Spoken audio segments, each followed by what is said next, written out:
우리 남자분 세 분, 우리 준상이까지. 너무 멋집니다. 일당백, 일당백. 저 처음에는 뒤에 장로님하고 집사님 계셔가지고, 야, 두 분이 딱 커버해 주구나. 근데 가만히 봤더니 앞에 하나 더 있는 거야. 준상이 최고입니다. 가끔씩 저희가 이제 특송할 때 우리 아이들이 따라오기는 하는데, 또 앞에 센터에 딱 찬양하는 거 보니까 너무 기쁘고 감사하네요. 우리 늘 유치부 위해서도 늘 기도해 주셨으면 좋겠습니다. 우리 하나님 말씀 보겠습니다. 누가복음 18장 18절부터 30절 말씀 우리 한 절씩 교독하겠습니다. 신약성경 126페이지 누가복음 18장 18절부터 30절 말씀. 누가복음 18장 18절부터 30절 말씀 우리 한 절씩 교독하겠습니다. 제가 18절 읽습니다. 어떤 관리가 물어 이르되 선한 선생님이여 내가 무엇을 하여야 영생을 얻으리까?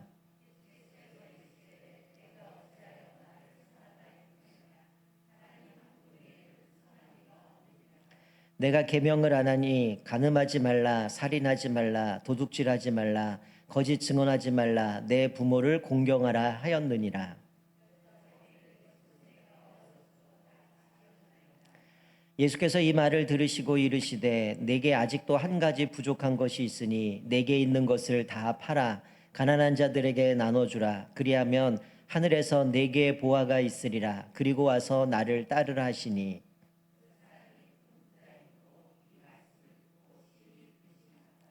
예수께서 그를 보시고 이르시되 재물이 있는 자는 하나님의 나라에 들어가기가 얼마나 어려운지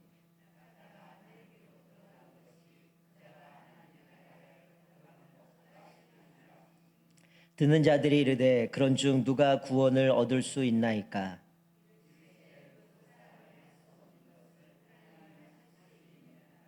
베드로가 여짜오되 보옵소서 우리가 우리의 것을 다 버리고 주를 따랐나이다.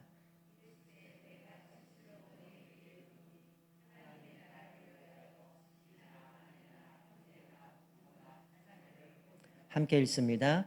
현세의 여러 배를 받고 내세의 영생을 받지 못할 자가 없느니라 하시니라. 아멘.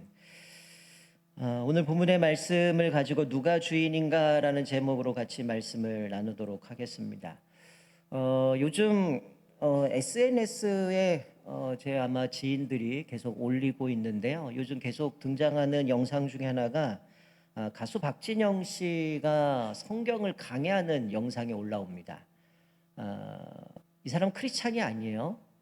여러분 아시겠지만 박진영은 자기는 구원파가 아니라고 하는데 구원파 교회에서 말씀을 자기가 마치 설교자처럼 설교를 강의를 하는데 여러분 알다시피 이 박진영 씨의 장인이 누구냐면 예전에 세월호 사건에 유병헌 씨 동생입니다. 그러니 자연스럽게 영향을 직간접적으로 받았겠죠. 근데 이 성경을 자기 하고 싶은 대로 자의적인 해석을 합니다. 가수로 활동하고 인기를 갖고 하다 보니까 그런 분이 있는데 참 안타까운 거는 거기 소속사에도 보면 제가 알기로는 가수긴 한데 또 사모가 된 사람도 있어서 이게 참 이 연예계는 알 수가 없는 세계인데 요즘 계속 제가 페이스북도 그렇고 인스타그램도 그렇고 계속 박진영 씨 영상이 올라옵니다. 혹시 여러분의 가정에 젊은 우리 학생들 또 청년들 있으면 특별히 좀 조심시켜야 될 이유가 있습니다. 우리가 아는 가수가 막 성경을 이야기하니까 그러려니 하는데 거의 다 인본주의의 인간의 어떤 믿음을 강조하면서 행위로 연결시키면서 여러분 잘 알다시피 구원파는 네가 언제 구원받은지를 정확하게 알아야 되잖아요. 내가 몇 년 몇 월 며칠에 어느 집회 가서 어느 목사님을 통해서 말씀을 듣고 구원받았다. 이 사람들 이렇게 생각을 하는 사람들이다 보니까 사실은 죄책감이 없잖아요. 우리 옛날에 세월호 보면 애들이 물에 빠져 죽든 먼저 선장도 내빼버리는 이유가 죄책감이 없는 거. 어차피 나는 하나님이 다 용서해 주셨으니 지금 살아가는 거에 있어서 나는 회개할 필요도 없다고 주장하는 사람이 이들이거든요. 그런 영상들이 있고 또 하나는 오늘 또 글을 하나 봤는데 기독교의 이제 고신측 교회입니다. 교회는 얘기는 안 하겠지만 그 교회에서 강사를 하나 세웠는데 이 사람은 통일교를 옹호하는 목사를 강사로 세웠어요. 그래서 이제 성명서가 올라오고 고신총회는 이 교회를 징계 내려라. 그래서 성도들이 성명서를 내고 하는데 요즘 한국 교회가 왜 이런지 모르겠습니다. 좀 분별력이 많이 필요한 시기고요. 그리고 요즘 뭐 뉴스 보셔도 알겠지만 AI가 너무 발달되다 보니까 그냥 막 만들어 버려요. 그러다 보니까 이게 진짜인지 가짜인지 갖다 섞어 버리면 이게 진짜로 오해할 수가 있는데, 우리가 이런 상황들을 보면서 이게 주님 오실 날이 얼마 멀지 않았구나라는 생각을 하게 되어줍니다.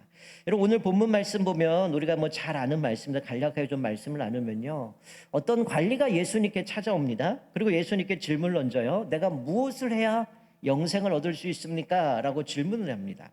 그래서 예수님은 20절에 네가 계명을 아는데, 10계명을 이야기하죠. 네가 간음하지 말라, 살인하지 말라, 도둑질하지 말라, 거짓 증언하지 말라, 내 부모를 공경하라. 이 계명에 이렇게 기록됐다는 거예요. 그랬더니 이 관리가, 청년이, 뭐 여러 마태복음, 마가복음, 누가복음에도 나오지만 이 청년 관리가 뭐라고 얘기냐면, 나는 이런 것들은 어릴 때부터 다 지켰습니다라고 대답을 합니다. 어떻게 보면 우리식으로 얘기하면 뭐 모태신앙으로, 모태신앙인지 몰라요. 어쨌든 우리식으로 얘기하면 모태신앙으로 어릴 때부터 성경을 배웠고 십계명을 달달 외웠고 난 이렇기 때문에 이런 거 다 지켰습니다, 이렇게 대답하는 거 똑같습니다. 근데 예수님은 그를 향해서 이렇게 대답하시죠. 네가 아직 한 가지 부족한 게 있는데, 내 재산을 팔아다가 가난한 사람들에게 나눠주라라고 예수님이 말씀해요. 그러면 하늘의 보화가 내게 있을 거다라고 말씀합니다. 그 보화가 뭔지는 우리가 생각하는 뭐 일반적인 보화는 아니겠지만 어쨌든 보화가 예비됐다라고 말씀해요. 자, 그런데 문제는 이 청년, 이 관리인 이 청년이 그것을 듣고 어떻게 반응합니까? 심히 고민했다는 거야. 심히 근심했다라고 말씀합니다. 여러분, 우리가 성경을 많이 아는 게 중요한 게 아니에요. 성경을 많이 알아도 삶으로 연결되지 않으면 그거는 무가치한 거라는 거예요. 여러분, 아무리 성경을 많이 하는 건, 어쩌면 여러분보다 더 성경을 많이 아는 사람도 있어요. 이 사람 믿음이 없는데 그냥 뭐 철학적으로 어떤 좋은 말이니까 성경을 달달 읽으면서 그런 사람도 있어요. 그 사람은 믿음 있다고 얘기하지 않잖아요. 성경을 많이 알아 삶으로 연결되지 않는 거는 그냥 지식만 쌓을 뿐이지 신앙은 아니라는 겁니다. 여러분, 이 하나님의 말씀, 즉 하나님의 주권에 순종해야 그것이 신앙생활이라는 거예요. 그러니까 오늘 이 부자 청년은 예수님이 말씀했을 때 저 어렸을 때부터 그거 다 지켰어요 라고 얘기는 하지만, 예수님이 볼 때는 부족한 게 있는데 너 그거 팔아서 가난한 사람에게 나눠주라는 거예요. 여러분, 성경에서 우리가 구약에도 보면 고아와 과부, 나그네를 섬겨야 되는 건 늘 사회적 약자, 3대 약자들을 돌보라고 말씀해 주고 있는데도 이 사람은 관리고, 아마 사내들인 공예의 관리였던 것 같기도 한데, 어쨌든 이 사람이 부자 청년이고 열심히 성경도 읽었고 어릴 때부터 지켰다고 얘기하는데, 정작 어려운 사람을 위해서 네 재산을 팔아서 나눠줘라 라고 했는데 심각하게 근심했다라는 겁니다. 여러분, 이게 얼마나 아이러니합니까? 하나님을 사랑해요. 그래서 말씀도 읽어요. 그런데 그 말씀대로 살고 있진 않은 거죠. 여러분, 전에 몇 주 전에도 제가 말씀을 나눴지만 하나님 사랑과 이웃 사랑은 같이 가는 겁니다. 내가 하나님을 사랑하겠다, 하나님께 내가 뭔가 사랑을 받고 싶은데 내가 이웃을 사랑하지 않는다? 이건 있을 수 없다라는 거예요. 여러분, 분명히 이웃에 대한 계명을 다 지켰다고 하는 사람이 자기 재산을 팔아서 이웃을 돌보라고 하는데 심각하게 근심했다? 이건 문제가 있는 거죠. 분명히 하나님의 말씀대로 순종한다면, 이웃 사랑하려면 기꺼이 내가 그렇게 해야 되는데, 이 사람은 종교 생활이 어떤 형식적인 것에 불과했다라는 것을 반증해 주고 있는 모습이라는 거죠. 쉽게 얘기하면 나는 하나님 사랑하는데 이 사람은 사랑하기 싫어. 그건 있을 수 없는 거죠. 분명히 성경이 뭐라고 그래요? 너는 마음을 다하고 뜻을 다하고 힘을 다해 내 하나님을 사랑하라. 둘째도 이와 같으니 내 이웃을 내 몸과 같이 사랑하라. 하나님 사랑과 이웃 사랑을 같이 가는데, 나는 하나님 사랑한다고 하는데 이웃은 사랑하지 않는다. 마치 이 관원처럼 나 그거 어렸을 때부터 다 지켰어요. 근데 그 불쌍한 이웃들을 위해서 네 거 재산 팔아서 섬겨라 라고 얘기하니까 심히 근심했다라는 겁니다. 여러분, 이 청년은 영생에 대해서 어떻게 해야 내가 영생을 얻을 수 있을까 질문했어요. 그런데 지금 예수님과의 대화 속에서 이 물질이 그 질문을 잠식해버린 겁니다. 그러니까 물질에 집착한 나머지 영생은 별로 중요하지가 않아요. 자기가 지금 영생을 어떻게 얻을 수 있습니까? 율법에 이렇게 기록됐는데 저 어릴 때부터 다 지켰어요. 너 한 가지 부족한데 이거 팔아서 가난한 사람 나눠줘. 그러면 어떻게 한다는 거야? 네가 질문한 대로 영생을 얻는다는 거야. 근데 이 물질 때문에 자기는 근심하고 팔지 못하고 있는 모습을 보고 있는 거죠. 여러분, 예수님은 가난한 이웃을 돌보아 줄 것을 요구하고 있는데, 그러면 하늘에 보화가 있다고 하는데, 하늘의 보화는 보다는 당장 내 손에 움켜쥐고 있는 것, 내가 가지고 있는 것에 잠식되다 보니까 하나님의 주시는 영생과 그 주시는 복은 눈안에 들어오지 않는다라는 겁니다. 여러분, 제자들의 특성 중에 하나가 뭡니까? 자기에게 주어진 것을 가지고 약한 자들을 돌보고 섬기는 거죠. 이런 자들에게 하나님의 나라가 주어지는 겁니다. 여러분, 오늘 새벽에 주석헌 목사님 말씀 전하셨지만 오늘 나눴던 말씀이 뭡니까? 바리새인과 세리가 기도하러 나와요. 바리새인은 어떤 사람이에요? 지 잘났대요. 난 하루에 금식도 했고요, 기도도 했고요, 구제도 했고요, 난 이렇게 했습니다. 자기 의만 드러내요. 근데 세리는 어떻게 한쪽 구석에 가서 저는 도저히 주님 앞에 설 수 없습니다. 나는 자격 없는 사람입니다. 하나님의 은혜 아니면 안 됩니다. 고백하는데, 이 바리새인은 자기 잘난 거예요. 난 이것도 했고 저것도 했고 늘 했는데, 정작 그 마음의 중심에 주님이 아니라 늘 자기 의를 드러내는 거죠. 예수님이 그런 사람을 보면 물어요. 이미 자기 상을 받았다고 얘기하잖아요. 여러분, 부자 청년이 왜 심히 근심합니까? 부자여서가 아니에요. 자기 부를 포기하고 주님을 따르는 것이 얼마나 어려운지를 보여주고 있는데, 단지 재물이 많아서가 아니라 뭐 때문입니까? 재물이 자기의 주인이었기 때문이에요. 그 재물이 자기의 주인이 되고 그 재물이 자기를 다스리다 보니까 그거 못 놓는 겁니다. 여러분, 우리가 하나님의 통치를 따르는 게 아니라 돈의 통치를 따라가는 거야. 돈에 쫓아다니는 겁니다. 그거를 바라면서 신규로처럼 살아가는 거죠. 재물이 주인 행세처럼 우리의 삶을 잠식시켜버려서 거기에 이러지도 저러지도 못하고 있는 그런 상황들이죠.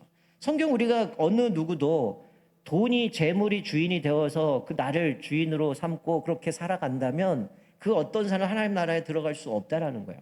여러분, 혹시 내게 있는 재능이나 물질이나 어떤 종교적인 열심들이 오늘 이 청년들처럼 하나님을 따르는데 그것이 나에게 어떤 역할을 하고 있습니까?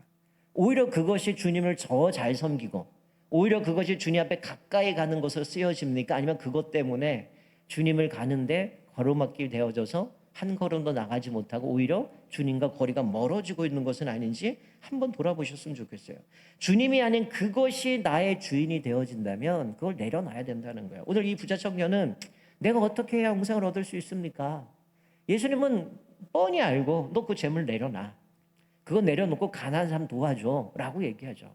여러분, 하나님이 나에게 물질을 많이 주신 이유는 분명한 이유가 있는 거예요. 그냥 그거 갖고 내 배만 채우고, 여러분, 성경에 있는 것처럼 전에도 말씀 나눈 것처럼 내가 재산이 많으면 어떡하지? 어떻게 해야 되지? 이거 나눠주면 되잖아요. 근데 어떡합니까? 더 큰 창고 싸가지고 천년만년 먹고 살 것처럼 그러다가 오늘 밤에 주님이 데려가시면 어떡할 거냐. 성경이 분명하게 얘기하고 있잖아요. 오직 예수 그리스도만이 주인님이심을 온전히 우리가 믿음으로 살아가시기를 주님의로 축원드립니다. 여러분, 오늘 이 말씀 가운데 하나님의 나라는 결국 뭡니까? 이번 주 계속 새벽에 살펴봤던 말씀들이 뭐예요? 하나님의 나라는 여기 있다 저기 있다 하는 것이 아니라 너희 가운데 있느니라. 예수님의 인격과 예수님의 사역 가운데 이미 하나님의 나라가 임했다라고 얘기를 해요. 근데 그 하나님의 나라는 하나님의 주권과 통치를 겸손하게 인정하는 자들 가운데 하나님의 나라가 계속 확장되어 가고 있음을 말씀해 주고 있어요. 제가 2주 동안 기아대책 그 희망상자 헌금에 동참해 달라고 말씀을 드렸는데, 사실 요즘처럼 불병기가 언제 있었습니까? 참 힘들고 어려운 시대인데 지난주, 지지난주 이게 2주 동안 이게 여러분들이 헌금해 주신 걸 모으니까 작년처럼 한 300만 원 정도 이렇게 해서 교회에 또 추가해서 그래서 300만 원을 아마 이제 기아대책으로 보내면 아마 기아대책에서 한 60박스 정도 될 겁니다. 그러면 저희가 한 5만 원 헌금하면 기아대책에서 5만 원 이상을 주면 아마 그 600만 원 이상에 대한 비용으로 60박스 상자가 꾸려지면 아마 이제 또 신흥 동사무소로 가게 되면 아마 이 지역에 또 정서적으로 경제적으로 어려운 분들한테 좀 나눠주고 섬기게 될 건데, 사실 우리도 넉넉하지 않잖아요. 근데 하나님 앞에 받은 게 너무 크니까 우리가 마음을 모아서 이렇게 드릴 수 있는 것이 얼마나 귀한지 모릅니다. 나중에 뭐 또 그거를 상자가 오면 가서 또 나눠주는 뭐 이제 동사무소 행사가 있겠는데 아마 그렇게 하면 나중에 또 한번 보고를 드리겠지만, 어쨌든 오늘 이 청년은 자신이 가지고 있는 그 재물, 그것이 자기 주인이었다는 거예요. 정작 자기는 내가 뭘 해야, 어떻게 해야 영생을 얻을 수 있습니까? 구원받을 수 있습니까? 라고 얘기했는데 예수님이 구원받는 법을 이야기해 줬음에도 불구하고 그는 그 물질이 주인이었기 때문에 내려놓지 못하는 거예요. 자, 25절에도 우리가 너무 잘 아는 말씀이죠. 낙타가 바늘기로 들어가는 것이 부자가 하나님의 나라에 들어가는 것보다 쉽다라고 말씀하시죠. 여러분, 듣는 자들이 누가 구원을 얻을 수 있습니까? 이거 말도 안 됩니다. 그거 불가능합니다. 이런 얘기를 하는 거죠. 근데 예수님 뭐라고 말씀합니까? 사람은 할 수 없지만 하나님은 하실 수 있다라고 말씀해요. 이런 구원이 인간이 어떤 계명을 지킴으로써 얻는 결과가 아니죠. 하나님이 베푸시는 은혜의 선물입니다. 제가 앞에 서두에 가수 박진영 씨 얘기했지만 그가 계속 뭐 구원에 대한 이야기를 하는데 자꾸 엉뚱한 얘기를 하는 거예요. 뭐 접붙여야 된다라고 근데 접붙였다 떨어졌다 붙었다 막 이러면서 나는 몇 년 동안 이렇게 있었는데 뭐 이때는 몰랐고 그러면서 계속 자기 어떤 행위에 대한 얘기를 하면서 내가 가지고 있는 그 믿음이 작동이 돼가지고 마치 구원받은 것처럼, 그러니까 내 어떤 행위나 열심을 갖고 얻어진 것처럼 이야기를 해요. 여러분, 성경은 뭐라고 말씀합니까? 너희는 그 은혜로 말미암아 구원을 얻었나니, 뭐라고 말씀해요? 행위에서 난 것이 아니니 누구든지 자랑치 못할지니라. 여러분, 앞에 말씀드린 바리새인, 나는 구제도 했고요, 남도 도왔고요, 내가 이렇게 했습니다, 나 이렇게 잘났습니다, 그게 나를 구원하는 게 아니라는 거야. 뭐가 구원하는 겁니까? 세리가 나는 죄인입니다, 나는 주님 아니면 안 됩니다, 이게 심령이 가난한 자 아니겠어요? 우리는 나는 불가능하기 때문에 예수 그리스도 은혜로 구원받는 그 믿음의 고백인 거죠. 오늘 예수님이 청년에게 네가 어렸을 때 율법 지켰다고 얘기하는데 그 재산 팔아서 가난한 도와줘라고 하는 건 뭡니까? 네가 하나님을 사랑한다면 그 사랑을 삶으로 드러내라는 거야. 여러분, 내가 아무리 성경 많이 읽고 나 주님 사랑합니다라고 하는데 그 사람의 마음속에 하나님의 사랑한 마음이 있는지는 모르겠지만 삶 속에서 사랑의 구체로 드러나지 않는다면, 내가 만나는 사람들 예수 그리스도 향기를 드러내지 못한다면 그 사람이 믿음의 사람이라 얘기할 수 있겠어요? 어쩌면 이 부자 청년은 그러지 못했다라는 거죠. 여러분, 베드로가 이런 고백하죠. 우리는 다 버리고 주를 따랐다라고 말씀합니다. 여러분, 베드로가 물고기를 잡고 있다가 예수님이 부르시잖아요. 그때 평생 자기는 갈릴리 바다에 물고기 잡던 사람이 예수님이 불렀을 때에 그물을 버려두고 배를 버려두고 아버지를 버려두고 예수님을 따릅니다. 이 베드로는 우리가 다 버리고 주님을 따랐다라고 얘기해요. 자, 29절 30절 보면 내가 진실로 너희에게 이르노니 하나님의 나라를 위하여 집이나 아내나 형제나 부모나 자녀를 버린 자는 현세의 여러 배를 받고 내세의 영생을 받지 못할 자가 없느니라. 여러분, 예수님 뭐라고 말씀하는 거예요? 지금 집이고 아내고 형제 다 버리라는 얘기입니까? 우선순위를 얘기하는 거예요. 제자들은 이 땅에서 많이 희생하고 고난받고 힘든 것 같지만 지금 예수님 말씀하시는 거는 너희가 하나님의 나라를 위해서 집이나 아내나 형제나 부모나 자녀를 버린 자는 이 현세의 여러 배를 받고 내세의 영광을 받지 못할 자가 없다라고 말씀해요. 여러분, 우리가 많이 착각하는 것 중에 하나가 우리는 우리의 시민권이 하늘에 있다, 바울이 고백했던 것처럼 우리는 그런 믿음을 고백하지만 여러분, 많은 분들이 착각해요. 내가 예수 믿으면 이 땅에서 복을 누리지 못합니까? 하나님의 나라를 우리가 누릴 수 있어요. 그 누릴 수 있는 비결은 뭐예요? 하나님의 주권을 인정하고 순종하는 비결밖에 없습니다. 우리가 그러지 않기 때문에 예수 믿어도 기쁨이 없는 거고요, 그렇게 살지 않기 때문에 예수 믿어도 하나님의 주신 복을 누리지 못해요. 우리는 복하면 자꾸 내가 만들어 놓은 복만 생각해요. 물질적인 것, 어떤 성공적인 것. 여러분, 모든 사람이 다 1등이 되면 이 나라는 망할 겁니다. 다 1등 할 수 없어요.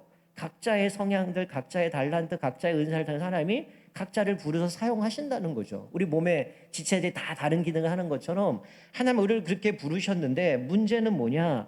하나님이 나에게 주신 그 상황 속에서 하나님의 나라를 위하여, 내가 오늘 예수님 말씀하신 것처럼 하나님의 나라를 위해서 집이나 아내나 형제나 부모나 자녀를 버린 자, 이 얘기는 다 버리고 그냥 고아처럼 살란 얘기가 아니죠. 우선순위가 하나님의 나라를 위해서 달려가야 돼요. 그러면 현세에서 여러 배를 받고 내세에도 영광을 얻으리라. 여러분, 내가 정말로 예수님의 말씀에 통치에 순종하고 살아가면 이런 죽어서 내가 뭔가 영광 바르는 게 아니라 이 땅에서 하나님의 나라를 누리고 살아가는 겁니다. 자꾸만 현세의 물질적인 거, 기복적인 거 생각하니까 나는 복이 없다라고 생각하면 그렇지 않는다라는 거죠.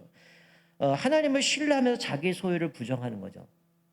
누구든지 나를 따르려거든 자기를 부인하고 날마다 자기 십자가를 지고 나를 쫓으라라고 말씀한 것처럼 예수님 지금 베드로가 나는 모든 걸 버리고 쫓았습니다라고 할 때 오직 하나님의 나라를 위해 전적으로 헌신한 자만이 하나님의 나라의 풍성한 것들을 맛보게 될 것을 말씀해 주고 있습니다.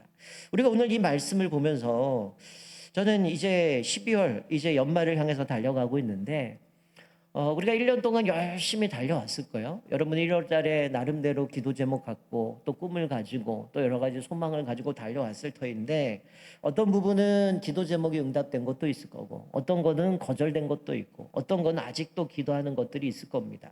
뭐 여러분이 어떤 기도를 가지고 있는지 제가 다 구체적으로 알 수는 없지만 우리가 1년을 돌아봤을 때 내가 주님 앞에 기도하는 것이 정말 하나님의 나라를 위해서 우리가 기도하고 있는 건가 아니면 오로지 나의 욕망과 내가 원하는 것들만 바라면서 주님 앞에 그거를 구했는데 안 들어주시면 마치 하나님은 내 응답 안 해주는 것처럼 불평과 원망하고 있는 우리들의 모습은 없는지 혹 오늘 예수님이 네 재산 팔아서 가난한 사람에게 나눠주라라고 말씀하신 것처럼 분명히 우리에게도 그런 이야기를 하셨은 게 있을 거예요. 근데 나도 그 질문 앞에 주님 앞에 즉각적으로 순종하지 못하고 하나님 이것만은 안 됩니다.